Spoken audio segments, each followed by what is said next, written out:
You've heard Tim Cook say it a million times. They're not first, they're best. In this case, they're 2 or 3 years behind. They wish they were 1 year behind, and that's historically where they are. They're pitching this local and private thing. I don't know if anyone would care or if it would change adoption versus ChatGPT or Claude or Gemini if it was like, we sent it to the cloud and you just have to trust Apple. Like, no one cares.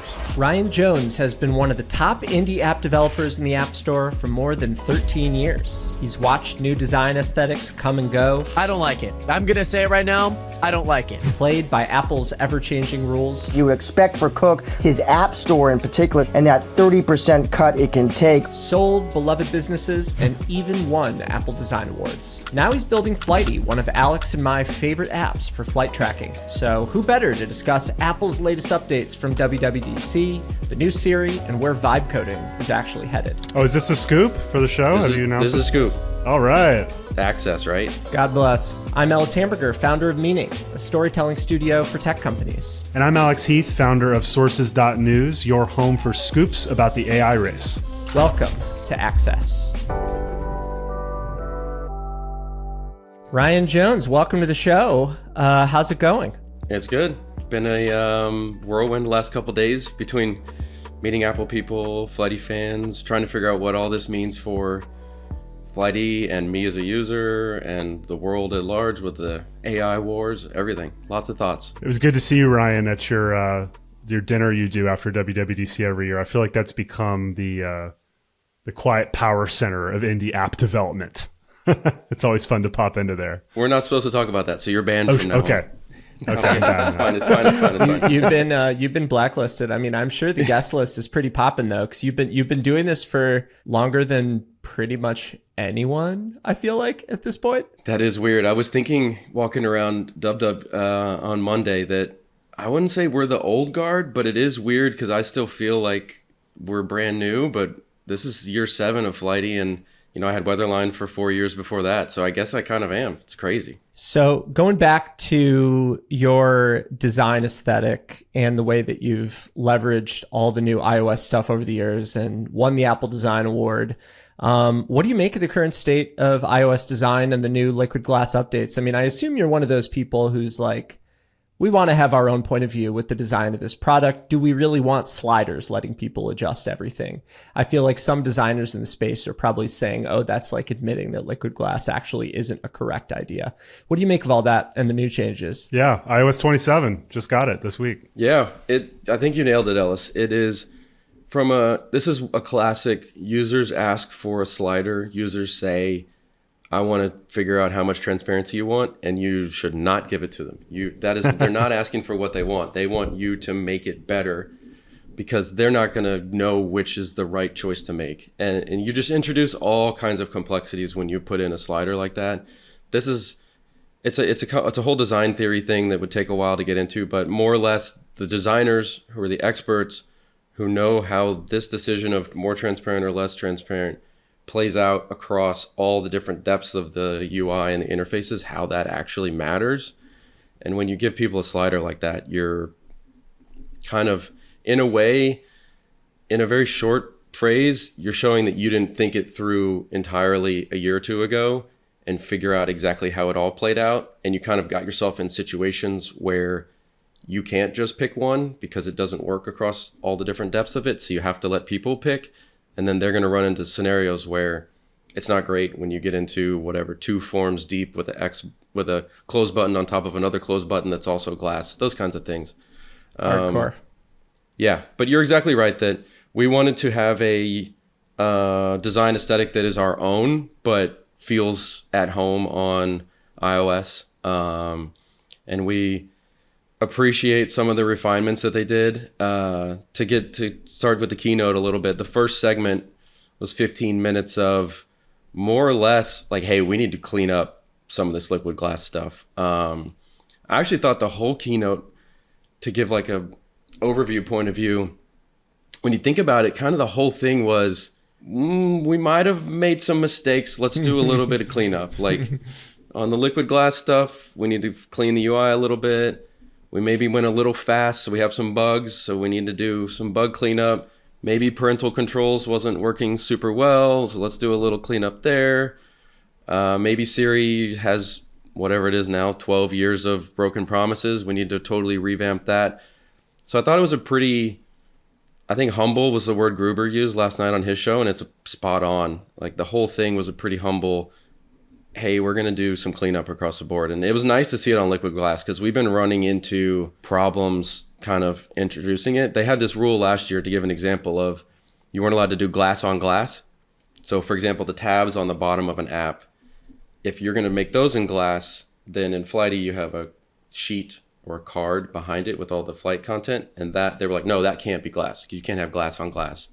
And this year they're like, whatever, just make it look good. So they've kind of loosened the reins on that, and then they've done a lot of cleanup on Mac OS and then across kind of the edges of liquid glass where stuff gets blurred and you can't even really tell which layer the button is on versus the content behind it. So there's been a lot of great cleanup in that area. I was literally the edges and corners they made an announcement of, which was pretty funny. And then some, of course, were saying that the corners actually weren't properly rounded. And every window on macOS now has the same tighter corner radius, ensuring greater consistency across all of your apps, even if they haven't been updated. Ryan, we were both at Apple Park in Cupertino for the keynote, and I was noticing before you posted what you were going to look for, and you said a cohesive and thoughtful AI strategy, where Apple will get its 30% in the new Siri, how they're going to let apps monetize, how good is the LLM, and then any Turnus impact. Did you feel the turn or not yet? Turn was a 0. It was 0. I mean, he was very much there. He was like taking photos. He was at the media reception the night before, but Yep. it was the final cook show, which, you know, I guess is to be expected. But Makes sense in hindsight, yeah. What surprised you, you know, relative to what you were expecting going in, and what did you make of this overall story? Yeah, this is kind of my channeling my Alex reporter angle here of like, what am I looking for going into it? It's helpful to kind of remind yourself, because when you come out of it, you just think about what was done, and you don't really think about like, wait a minute, they didn't say anything about vibe coded apps, that kind of stuff. I was surprised by that. I wasn't as much. I think that's a thing that's so new that they don't really have their hands around it yet. You know, they think slow. They take 6 to 12 months to kind of think these things through. And it's such a Titanic of a ship. If you put out a rule about any of that stuff, you can't just later a year, like you can fix liquid glass, you can fix bugs. You can't really change App Store rules 6 months later. That's just not being a good platform. Anyway, not to go into that too far, but I did think they had a good, cohesive AI strategy that plays to their advantages. You know, they're not a frontier model. They're not playing in the agentic world. And that's kind of what I hoped to see from them. I want them to recognize the advantage we have is one button allows Siri to index all the stuff on my phone instead of open chat and authenticate with Gmail, authenticate with Gcalendar, or those are the same one, but you know what I mean. Almost makes me want to go back to using normie apps like I did last year, because Siri will have access to all of it. The thing that, this is kind of jumping into Alex's kind of world, but I've been thinking about how this is kind of, where's the end state of this? And I'm starting to think, tell me what you think of this, that their real key that they have that other people don't have is iMessages and photos. That's the thing that they can index that nobody else can index. Mm-hmm. At least in the States. Yes, that's true. But same theory applies. Like if you just put in WhatsApp for the example, so you're going to have iMessage and photos if you use Siri AI.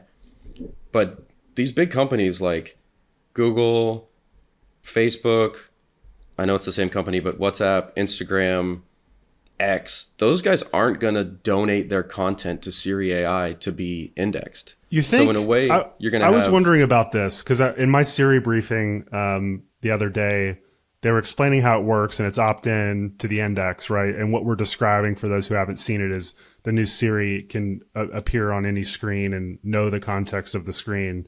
And it can do it in any app at a very basic level. It can understand text, just like raw text and images. It doesn't understand UI or interactive elements. The developer needs to offer that up to Siri to ingest.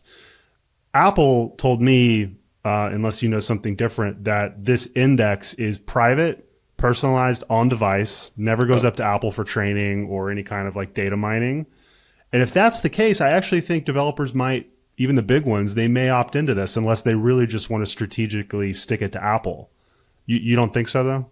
I mean, it's really hard for me to imagine Gmail saying, yeah, you can ask Siri to find your email. They want you to open Gemini or open Gmail and press Gemini inside of Gmail. Yeah, because they're charging the subscription. They'll eventually have ads in there. ChatGPT and it ties has ads into in there. everything for them. Yeah. Like, it also just might be a big like rebuild of how they even store data, right? I mean, I use Poke all the time to add things to my Notion pages, and I'm not sure how those are stored, but I doubt it's as straightforward as Apple's local notes database on your phone or something like that. yeah, that is. So one of the kind of super nerd dialogues that's going on after DubDub is they announced this intents and entity model. So at a very simplistic level, Notion would donate is actually what the word they donate to Siri, say, here's the text. No way. That's the word. That's the word. And it actually makes sense because it's not a two-way connection really. And Apple doesn't really have to use it. So you're there, because if you get like some spammy gross app that donating stuff, Apple's going to kind of ignore it. So it's kind of like, here, use this if you want. It's interesting. They're always super careful about the words they use with that stuff. What is the vibe with developers about this? I mean, do you think people will take a wait and see approach? Are you going to let Flighty, hook into the index? I would love to. There is no flight entity. So Siri because they have this entity construct that Siri has to work with, that a developer has to offer up. They were using that word, and I'm like, what the hell is an entity? I don't. Yeah. So imagine there's a horizontal layer at the bottom of all the apps, and then the next layer above that is Siri figuring out, here's everything I know about you, and it's going to tap into the apps below. And the way Apple does it, because it's extreme control and all those things, is they defined, let's say, 100 entities. Like, okay, if you have text, tell us what text you have and we'll index it. If you have photos, tell us what photos you have and we'll have another agent index that. If you have voice, tell us what that is and we'll have someone index that. They don't have a flights one, so we can't say, here's Alex's flights. So then when you go up a level above that to Siri AI, if Alex says, what flights do I have coming up? It knows about the ones in Apple first party stuff, but no developers have been able to donate up into the context about your flights. And you asked about the developer thoughts. I think this is an example where Siri AI in a way is like GPT-3, GPT 3.5, because this whole concept of tell me exactly what you have and I'll then index it is not what these models don't need. That just connect it. They figure all that stuff out. Yep. So they're in it's kind of a couple years old of, you have to tell me what all the content is and then we'll index it, versus all developers are like, yeah, you could do a Flighty MCP node and I could use Claude to control everything already. I mean, I don't think you do that currently, right? But you could, and it would be way more useful to the end user than what Apple's done. Yeah, in an example for the audience, like APIs are very deterministic. You say, here's a flight number, or I'm going to give you a flight number, here's the flight number. MCP is not like that. It's like, here's a bunch of content, you figure out what it is. And the beauty there is the app that's donating it, to use Ellis's new favorite word, can change the content over time and the other person that's reading it doesn't have to say, oh my God, we didn't expect a flight, because this AI is so good, it just recognizes it. So it's way more fluid and faster evolving, but that's just not the way Siri AI is. It has these deterministic 100 things and flights aren't one of them. So we've filed our necessary complaints and raised our hand and said, we would love people to be able to ask flight questions, and fingers crossed for next year, I guess. Can you also help me understand, like, is this actually the holy grail for search? Because I think, a company like Apple, in my view, has always been historically awful at search, whether it's with mail, it's with messages, notes especially. That's the reason I don't use the Notes app anymore. It's because I can't get through anything in search. And, AI isn't very good at that historically. Like, they use the retrieval augmented, what is it, Alex? The RAG? The retrieval augmented generation. I mean, is this actually like a new way to make your entire phone searchable in a better way. Like, is that new here? Or is it just kind of the same as we've had, just giving it more and more stuff? I am with you 100%. And then now Alex read my tweet of stuff I'm watching for. For the last 10 years, I've written on there, search that actually freaking works and cellular fallback that actually works. And then the 1 year I didn't write it because I've given up. They, in theory, They did do both. You're totally right. I have no idea if they've actually executed it. It was in the section of the keynote that was Right. the like, they did frame it. Like hey, we stuff, did. here's Yeah. all the stuff that never worked that we're going to make it work. And search was one of them. And they kept hammering it in a way, you could tell in their tone that it was like, we actually make it work. We promise. And I think I've downloaded iOS 27. Probably you guys have too. And it's doing this indexing thing. And I'm on day 3 of indexing and it is still Really? indexing. So I haven't done it yet. You're still indexing. my impression is that they're like, we're going to build a huge local index. Yeah, here's mine still going. A huge local index and actually make this stuff good. I just don't get this approach. I mean, I get it from Apple's POV because they're the on-device privacy company and they clearly think that this is going to be a strategic differentiation for them where AI is going. But it's very cumbersome. I mean, the fact that it's taking days to index your phone when I'm doing a currently right now hour-plus long over 70-step multi-turn prompt with using 5 MCPs and Chrome use on Fable. Like, that's where the world is right now, and Apple's taking 3 days to privately index your phone. It feels like there's a big disconnect, you know? Yeah, that's where the nerd world is right now. I mean, I'm with you, but you've heard Tim Cook say it a million times. They're not first, they're best. Yeah. They're always, in this case, they're 2 or 3 years behind. They wish they were 1 year behind, and that's historically where they are. There's a lot of interesting strategy angles we could take here. One is, I totally agree with you that they're pitching this local and private thing. I don't know if anyone would care or if it would change adoption versus ChatGPT or Claude or Gemini if it was like, we sent it to the cloud and you just have to trust Apple. Cares. Like, no one cares. I don't think anyone cares. And I brought this up to Apple execs I met with Monday. And, you know, I think it's a hunch they have that people will care, that there will be a Cambridge Analytica moment for AI. That could be. I mean, you're seeing some of the lawsuits about ChatGPT already, and I think they don't like that. There was a lot of subtle shade, I think, at ChatGPT, and that partnership has clearly gone south for them. And Ellis and I were texting about how it really reminds us of the Facebook versus Apple narrative around ATT, the ad tracking stuff. And if you think way back, for the real nerds out there who remember, Apple did a deep product partnership with Facebook and integration, right? In the early days. I mean, Mark Zuckerberg used to say that Steve Jobs was a mentor. And it was when social was early, and it was before ads took off and all this stuff. And then we saw how that panned out, right? And now, you know, around 2019, Apple and Facebook became like the mortal enemies of big tech. And Apple tried to really leverage its privacy stance to kneecap Facebook.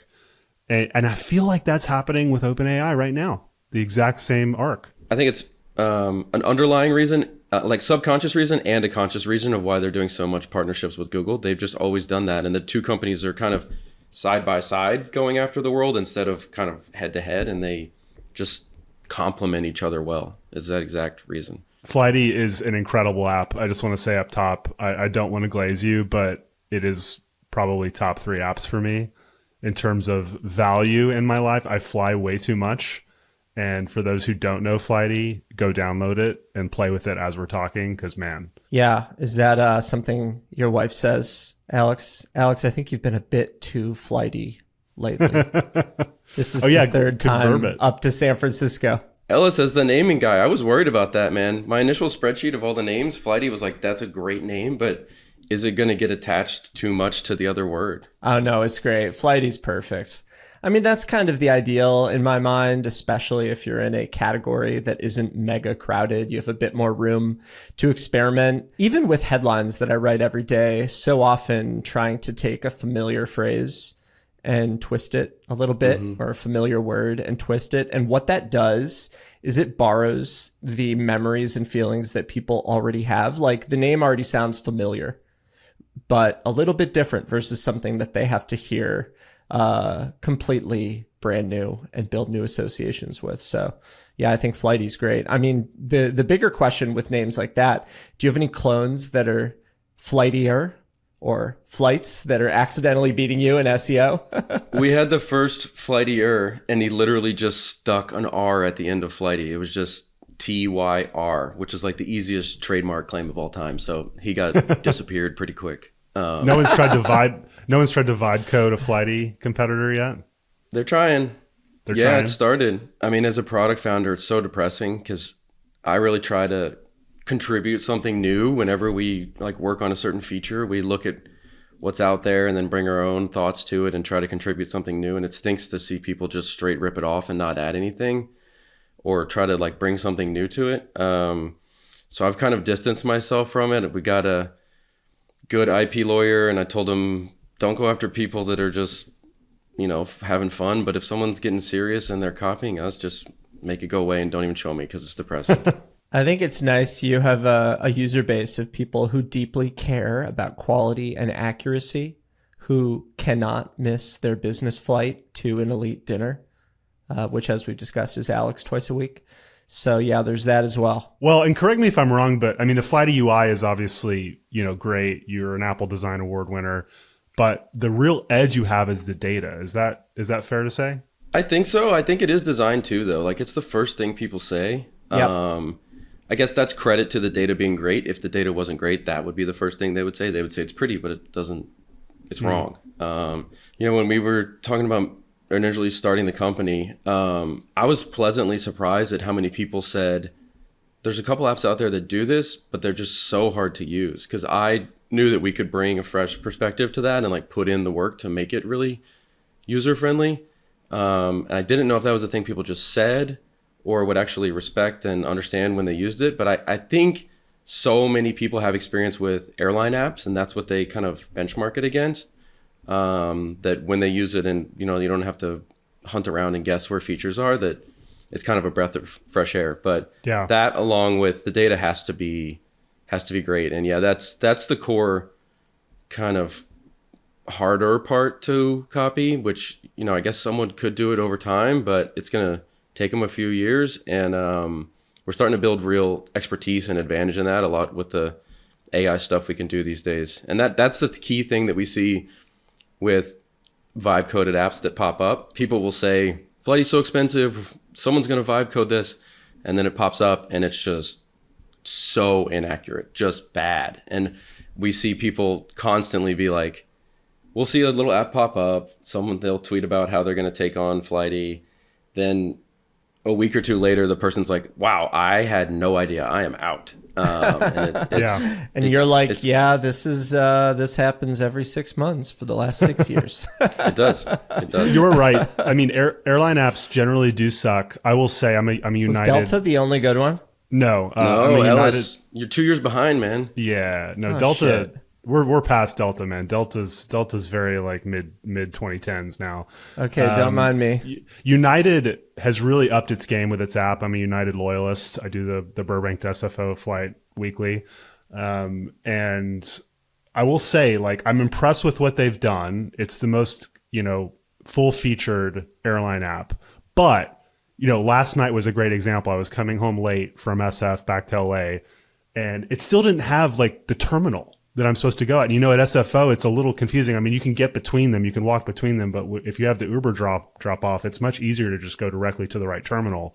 And I'm looking in the app everywhere, on the boarding pass, everything, and it has the gate hadn't been assigned yet, and it didn't have the terminal. And it was like an hour, maybe a little bit above an hour before the flight.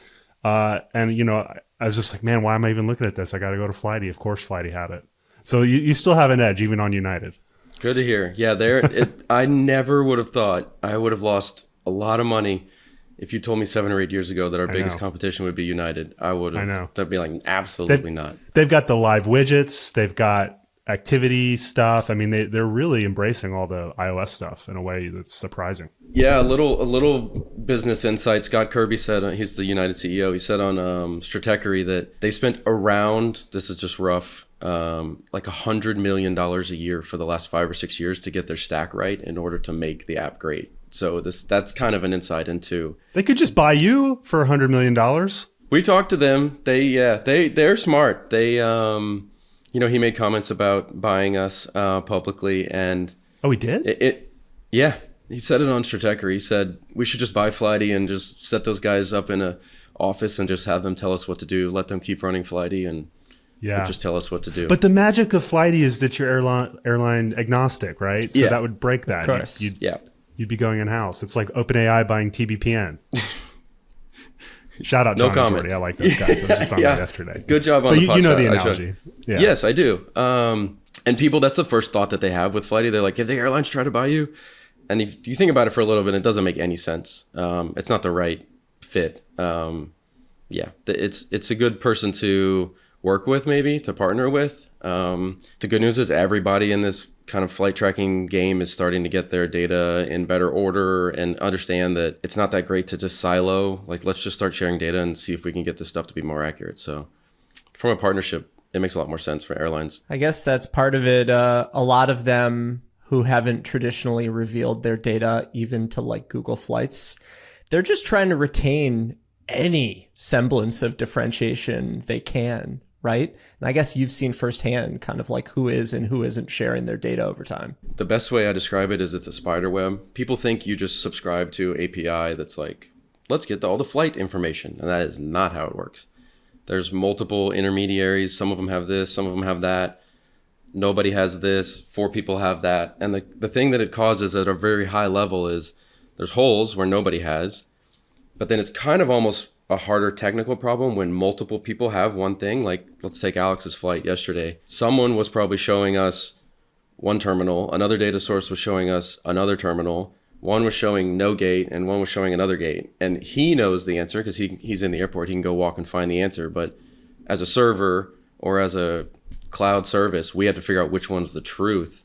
And it's very hard to know which one of those multiple inputs is the correct one. So this is why your balance sheet has that strange 5,000 interns line item on it that are on the tarmac at every terminal around the world. I mean, it is silly when you're at the airport and you could see the data in front of you, but not on your phone. Some of these old wires just don't seem to be fully connected yet. Yeah, and the weird thing that you're doing in your brain and you don't even notice it, or you don't even really know, is people will go look on Google Flights, and then they'll go look in the United app, and then they'll go look in Flighty, and then they'll ask ChatGPT or whatever people do. And then you find the one that's accurate, and then you think like, oh, why don't the others have this? It's like, well, that's the problem I just described. We don't know that's the one that's accurate. Everyone's telling us different things, and figuring out which one's the one that's actually accurate is the hard part. Well, so is there anything in particular you're looking forward to using from the new iOS? I don't know if it's going to make it any easier to grab people's flights from the actual local mail app. I feel like you do that through Gmail right now, which is one of my favorite features. Anything else you're excited to use? To be honest, because that flight entity thing is missing, it's extremely limited. It's really tough. That is wild to me that you have to petition. All right, change.org. All our listeners, add the flight entity to the iOS 27. The fact that Ryan has to do this, that he has to petition Apple to create a flight quote-unquote entity to let Siri look at it when like MCP exists is just so wild to me. It's a little old school. I would not be surprised at all if iOS 28 is... We don't have to do that anymore. It's so easy. You just donate the contents of X, Y, and Z. A developer marks what's private and what can be donated, and you don't have to do the entity thing. We just read it, and we made Apple Intelligence so smart, and now it knows what a flight number is. It's coming. It's we have reinvented folders. Part 11.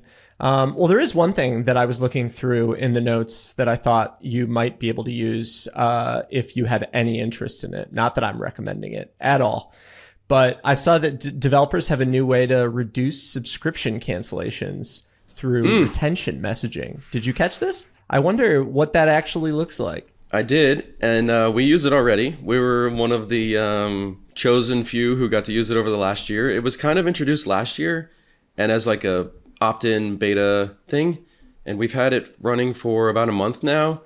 I can't say that I've seen any meaningful impact or change, but what Ellis is talking about for everyone is when you press everyone knows where the managed subscription screen is now in your app store. And when you press that button, developers now have, there's pretty limited as usual for the Apple. Like you can have, I think it's 500 characters and one image. And you can say, are you sure you want to cancel this? You're not going to get delay notifications from Flighty anymore, and calendar sync is no longer going to work. And then you can offer like, no, I don't want to cancel anymore, or you should try the monthly plan because it's lower price, that kind of stuff. I guess the larger thing here that has been a kind of an undercurrent that may be interesting for you guys is it seems like there's excitement and re-energizing at the App Store level of what can we do to kind of embrace the fact that AI is happening a lot on the phone and is happening a lot in apps. Like 2 years ago, I had this worry, and all the app developers were like, uh-oh, we're now the old thing. Everything's going to be in the cloud and AI, and it may pan out that way still, but I don't think it was a foregone conclusion that all this innovation would be vibe-coded apps. And what can we do in apps now? Now apps can build faster. So they're energized, I think, in the Apple world about now what do we do to re-embrace this kind of second technological wave that the apps can take advantage of. You think they will embrace that? I feel like I haven't gotten a good read of how they actually feel about all this. I think they will. I think it'll be in an Apple way. It'll be with safety first. It'll be a year or two behind. 2 years from now, they'll have some sort of agent construct. Maybe the App Store gets a little more modern. You know, that it's a little stale in terms of nobody really goes there to look for new apps anymore. It's not a place of discovery. But if there's so many, back in 10 years ago, there were so many apps and you were like, oh my God, look at this ability that I didn't even know I could have light flight status in my pocket. And so people would kind of go surf the App Store. And it's borderline similar to that now, where there's just stuff you didn't even know was possible. You know, we have TikTok and we have Instagram, and there's a lot of discovery that happens off of the App Store, but I think it's not crazy to imagine people surfing the App Store again. I think it's also a question of, do we need apps for a lot of these things that people are vibe coding anyway? Yeah, what do you guys think? It's a very interesting question. I don't know. Well, I think the alternative is not no app, but it's just a workflow or an automation that you set up through something like Poke or Claude, or even Apple's redesigned Shortcuts product. And I think, when I worked with Wabi, one of the reasons I really enjoyed working with Eugenia, she really took this high level view that these aren't the same as the apps that we'd be using in the App Store in the past. These are almost like containers for prompts that all share a design system, so you don't have to care about that. And they just work and help you. I'm kind of expecting that workflow construct pans out a little bit like the API and MCP stuff we were talking about. Right now, I feel like apps and the vibe coding tools, you have to be a certain technical proficiency to go build this workflow. Or you have to have the intent beforehand, is maybe a better way to say it, to like, oh, hey, Shortcuts, build me this thing that whatever, makes a reminder and sends me directions whenever I want to go to the grocery store, whatever it is. I think that stuff's going to get, in theory, 5 years from now when we're sitting here, it's so smart that it knows Ellis's partner just mentioned go buy milk. He doesn't have to have a little thing he opens on his app that says go buy milk, do the reminder, whatever. It just does it. So it is a very, I don't know where we're going. How'd you know my favorite use case? I don't know where we're going, and I don't know if people will accept it in terms of privacy, because things are starting to get weird. I don't know if anybody knows where it's headed. Well, here's a good thing with the entity approach, if any, is that it at least helps users understand what things they can even touch or point to. And all those entities, I think, directly appear in the Shortcuts app now, right?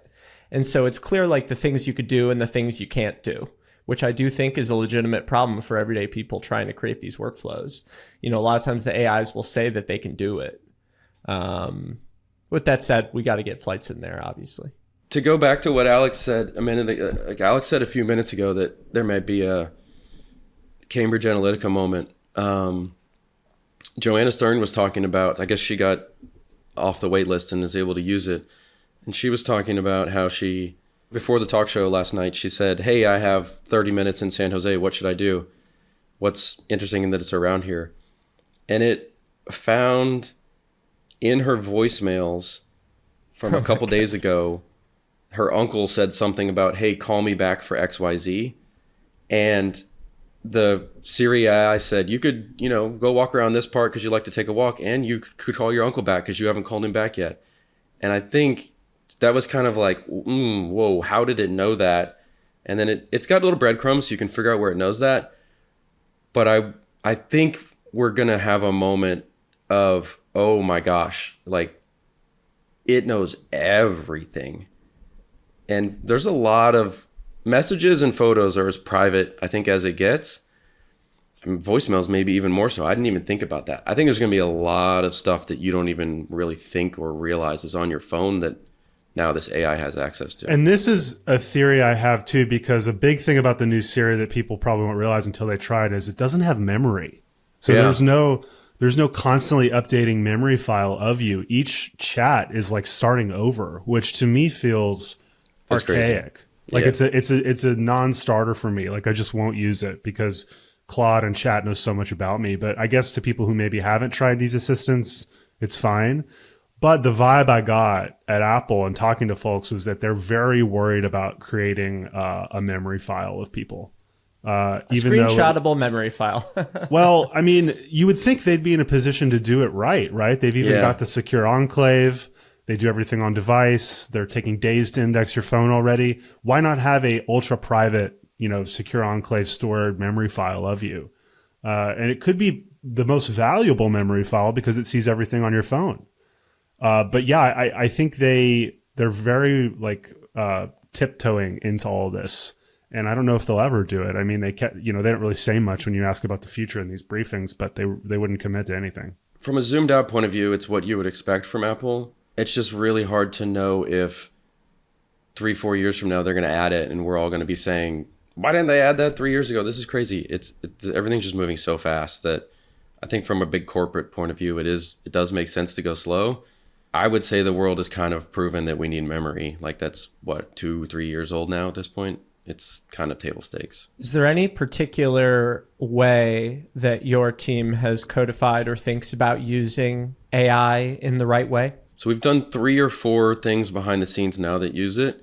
And we have our first kind of user-facing feature coming out at the end of the month that's largely or fully AI built. AI feature. We're super product focused, super user focused. We don't necessarily, sometimes you hear people saying, don't worry about what the technology can do, just build features and then add the technology into it. I think that's solve problems first. That's a little bit naive. Foremost. Like you kind of have to understand you have this new tool set. Like I used to have a hammer, now I have a jackhammer. Like I can do different things with that now. And so you kind of got to have it in the back of your head. So we've built that kind of skill set over the last 2 years. And it is a completely different kind of way of thinking. So I'll give the feature that's coming in a month as an example, just to kind of land it for people. But is this a scoop for the show? This is a scoop. This is all right. Yeah, we'll take it. Access, right? Yeah. God bless. So when you land, let's say you're making an international connection, and sometimes you're like, I don't know, am I getting my bag beforehand? Am I going through security? Am I doing passport control? Am I doing it at the final destination? Did I do it beforehand? All of those steps. Am I riding a train? Can I do security here? All of those steps during a connection, which is a very high stress point for a lot of travelers.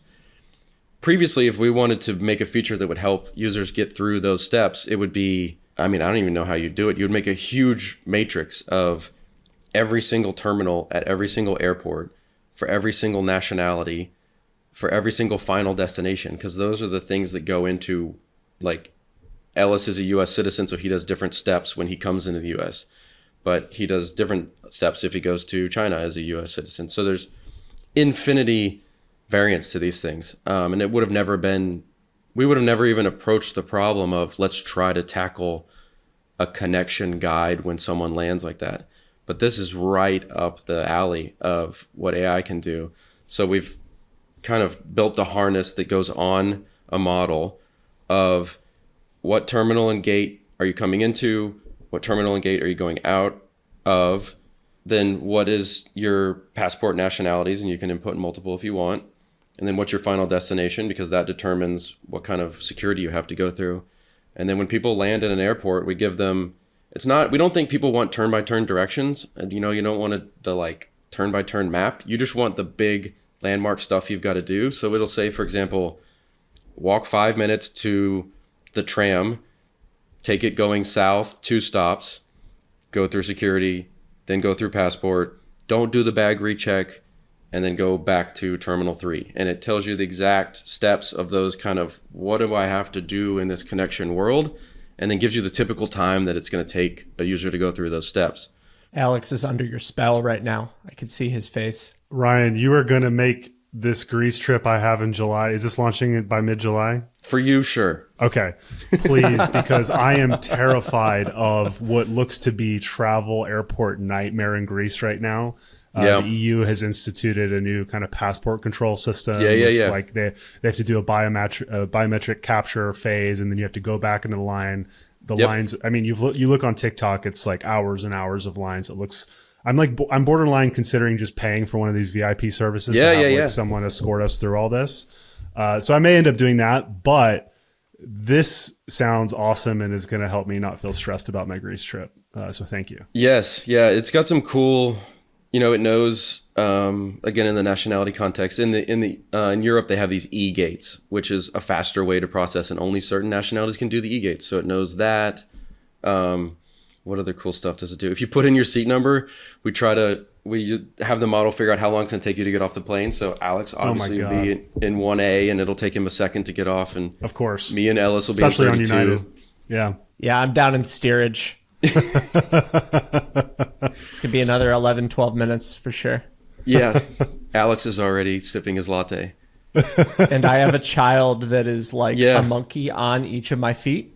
So that also adds 21.6% increase in transit time. Yeah, we'll have to teach the model about your children.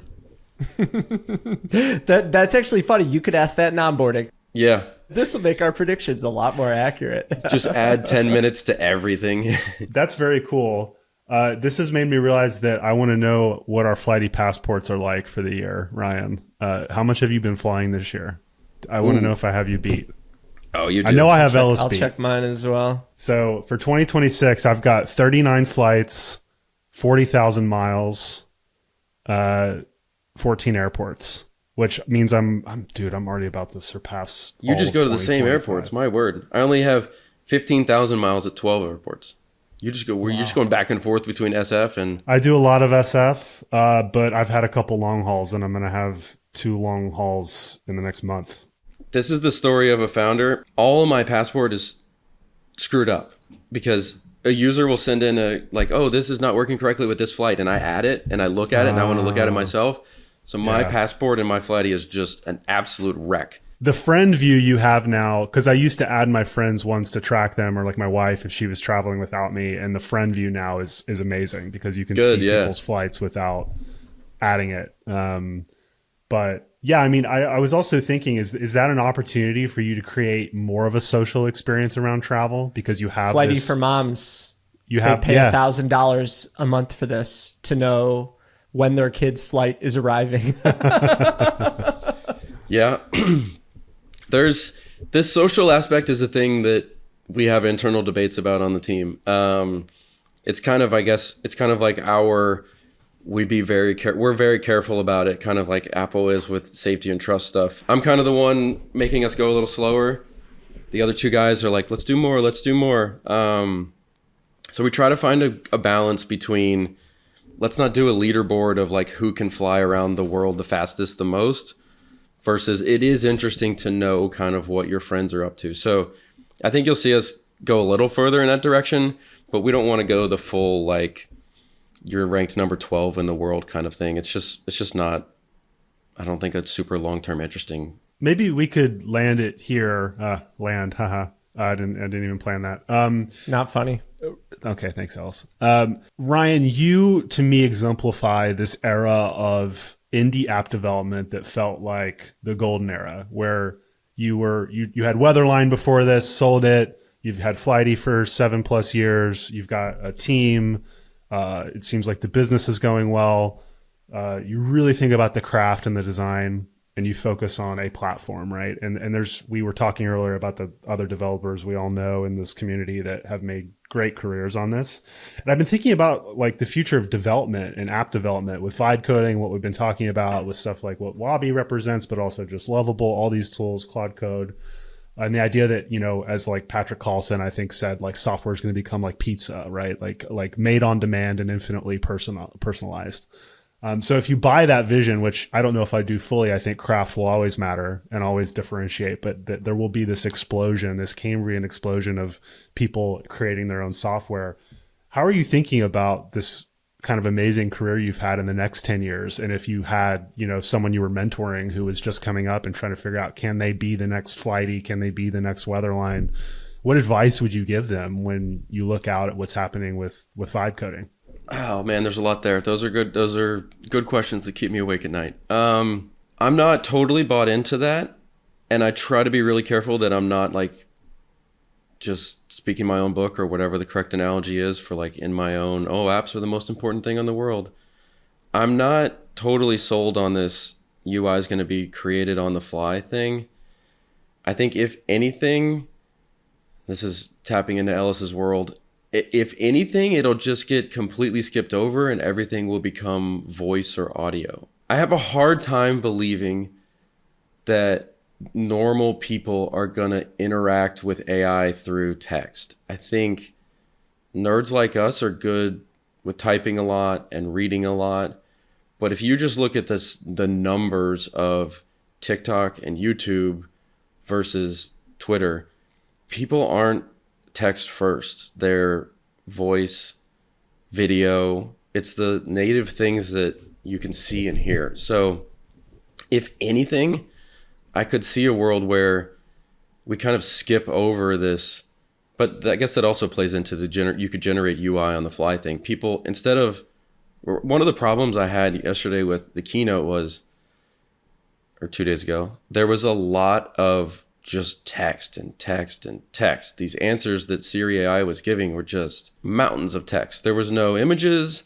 They weren't even doing bulleted lists. They weren't even doing tables. It was just paragraphs after paragraph. And I don't think that's what a normal person wants to interact with. So back to the theory here. I think there's a chance that there's a little bit of that generative UI that happens, but my guess is that's probably a stepping stone to whatever the next paradigm is.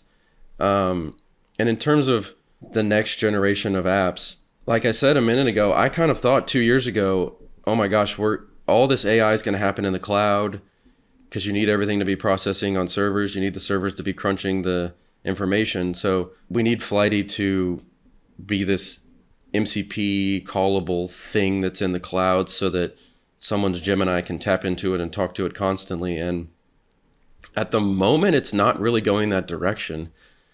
Apps are kind of hotter than they've ever been. So I don't know if I guess I'm wise enough now to not make a prediction that is ill-informed. I don't know if anybody knows where this stuff goes. I think, Alex, I've heard you talk about that. Like, we just don't know. In hindsight, we'll look back and we'll say, oh my gosh, how did we not figure this out? But nobody really knows. But in terms of new people coming up, I think we're in the fortunate position that at the dub stuff, people will see my Flighty shirt and younger developers will come up and say, oh my gosh, and take selfies and stuff like that. And it's just super surreal, first of all, and flattering. And then they'll ask me similar type questions. And I think the advantage, or the thing that I would tell them is nobody knows, but this is 100% a real wave and a real platform shift. It's not the crypto thing that was kind of a head fake. It's not whatever was before that I can't remember, that all the VCs told us was going to take over the world. Like, this is a real one. Get on the cutting edge, understand what's going on, play with tools. Don't just sit there and read about it. Go do stuff.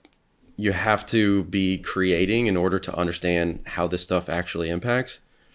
And there's not that many people that are willing to put in that work and do it. There's a lot of people willing to sit on the couch and watch TikToks about it, and and get informed on it and kind of think about it, there's not that many people that are willing to get nerdy about it and get their hands dirty and try to kind of push us forward. And, you know, not everybody, we don't all have to be whatever Boris. We don't all have to be like the smartest PhDs in the world at Anthropic and Claude. Like there's plenty of, or Anthropic and OpenAI, there's plenty of niche, small applications. And I do think that that is a thing that, I don't know long term what the format of it is, but I do think craft, niche subscriptions, there's never going to be a scenario where these big models can do as much as Flighty can do with flights. And there's always going to be a world where there's people that care a lot about flights. So if you understand what these tools can do and you understand the tool set, and then you find your niche or your people that care more deeply about it than everyone else, you can put those two things together, no matter if the format is apps or MCP or voice audio, whatever that is. That's where I'm at with it. That's almost what I'm more excited about, is not necessarily 1 billion vibe coded apps that are all kind of messy, but 1,000,000, 1,000 true fans apps from people who are only able to make something beautiful that they're passionate about for the first time. You know what I'm saying? And I mean, it's not like you need to generate AI for every single use case on earth when there really aren't that many use cases, you know, in an average person's life. Ryan, we really appreciate your time. Great to recap Dub and hear about where Flighty's headed. And thanks for coming on the show. It's great. Yeah. Thanks, Ryan. Good to see you guys. Thank you for having me. And that's it for this week's interview. Stay tuned after the break for Alex and my reactions. All right, Ellis. Good to chat with Ryan about all things Apple. As always, I consider him one of the forebearers of iOS design developer culture. And yeah, I felt really great to have him this week of all weeks with WWDC. Yeah, I mean, even going back to when I was a reporter, I mean, seeing him on Twitter in those early days, but we never really made the connection. But he always seemed like one of those guys who was just very smart and savvy and cared about the right things. Yeah. And you didn't get to ask your favorite question on the show, I guess, because it hasn't happened yet. But I will be working with Ryan and his team on some story stuff over the coming months. And I'm just really looking forward to it even more now. I mean, he really is a mensch and seems to be thinking about things in all the right ways. And, you know, I mean, there just aren't that many like business operators I feel like you run into in the startup world that don't need to make $1 billion to seem like they're impacting the world in a good way. And that also are like really holding that idea that design is how it works so close to their mind. So yeah, nice to see how he's thinking about using AI, not just to add a chatbot to Flighty, but to actually make sense of 1 billion lines of information and make some connections. And as he said, it's right up AI's alley. And I think that's really what needs to happen next for AI to appropriately come to consumers in a good way. And I think we landed on that you should not change the name. The name is good. We'll stick with Flighty. Yeah, great name. Great name. But there's some good tagline opportunity, I think, for Flighty. Well, it's interesting too. I mean, it all depends what the tagline needs to do. Like, I think he has the luxury of having, I would assume, a, you know, somewhat wealthy, somewhat savvy, travel pro audience like yourself that really cares about efficiency, the value of service, when it's good, when it's bad. And I wonder, you know, how much he's trying to grow his addressable market and to whom. Because I do think the pain points he brought up, especially around international transfers, are just about as painful of a consumer pain point as you could ever find. That's solvable by the world of software. Yeah. It's one of those rare but incredibly high stress, high leverage moments where if you have an amazing product that can solve it, it's worth a lot, even though those things don't happen that often for people. And it's cool that he's thinking more about that. What did you think about the Apple stuff this week? We haven't actually really gotten to catch up on it. I mean, I was there. Ryan and I were talking about being there, but I mean, I agree with him. Like, you can kind of see how Apple's taking it slow on AI. They are fixing things. Seems very much like a snow leopard year for people who remember that. But yeah, I don't know. What do you make of it? So I think my instinct is very much in line with what he said and what our old friend MG Siegler wrote about, as MG Siegler does, about Apple waiting for the right time and then swooping in with the well-designed solution that is palatable to billions of people. I would usually be of that school of thought, and I think it might actually play out. However, when Apple introduced the iPhone, there weren't a billion people already using Pocket PCs and Palm Trios, right? It was still such a nascent category. So even if the business and tech people were like Apple's late, for most people, they were still early. Meanwhile, today, ChatGPT has 1 billion weekly active users, and they're building a whole lot of association and muscle memory in people's mind that is where you go to for answers. Meanwhile, Siri has never been the place for answers for 15 years because no one can find a way to really make it work reliably or get the answers that they want. And so, you know, coming back to the storytelling angle, I would imagine that there is going to be a massive marketing campaign around this. And I wonder if they will be willing to be a bit tongue-in-cheek about it, about how it hasn't been perfect thus far. Because I do think there are a lot of examples throughout history. Domino's Pizza is a big one, where acknowledging that the product wasn't great actually is a huge step forward to rebuild that trust. But yeah, it'll be interesting to see how they roll it out, because to some sense, what they announced this week is what they advertised 2 years ago with Bella Ramsey that they got sued over. So yeah, it's to some extent they already made the ads, but yeah, you could look at it one way, like, oh, they're finally shipping stuff that works, even though it's not, you know, anywhere near what Claude can do or Chat can do. Or the other way is, well, they're finally shipping what they said they were going to do 2 years ago. And that in 2 years, think about what's happened with the rest of the AI industry. You have people like Boris, the head of Cloud Code, which Ryan referenced, talking about how, you know, not only does he not, you know, really write code anymore, he's not even really prompting anymore. He's writing loops, these recursive loops that prompt Claude to code for him. So that's on one extreme of what's happening. And then Apple's like, yeah, we have like better models than Xcode. We don't really have a POV on vibe coding. And, you know, Siri can work a little bit like ChatGPT, but it has no memory. And we have this weird thing called intense or, you know, whatever, where Ryan can't even ingest, you know, he can't even send flight info to us, which just feels like antiquated. But here's what they need to do. Mark my words, setting aside AI and the existing expectations of AI around question and answer and writing help that the world is deeply familiar with. What the world is not yet deeply familiar with, but Apple has the capability to nail here, is easy automations. And they showed off some of those during the keynote, like every time I leave work, text my partner, my ETA, that leverages a handful of on-device sensors and data in order to do that. What they should do is they should have a campaign called There's a Shortcut for That. And not like you could write in your notes app with AI, which is probably the same or even worse than what someone is already doing by pasting their emails into ChatGPT or Claude, but showing off all these kind of ingenious little shortcuts that really aren't deserving of being entire apps, but can really simplify your life or at the very least catch your attention. I think that's something that they need to do, because they do seem really well positioned to actually execute on that. I mean, I'm not having the most success these days setting up MCP automations that are rock solid. I don't know if you are. But even with Poke, you know, it's like they go in and out all the time.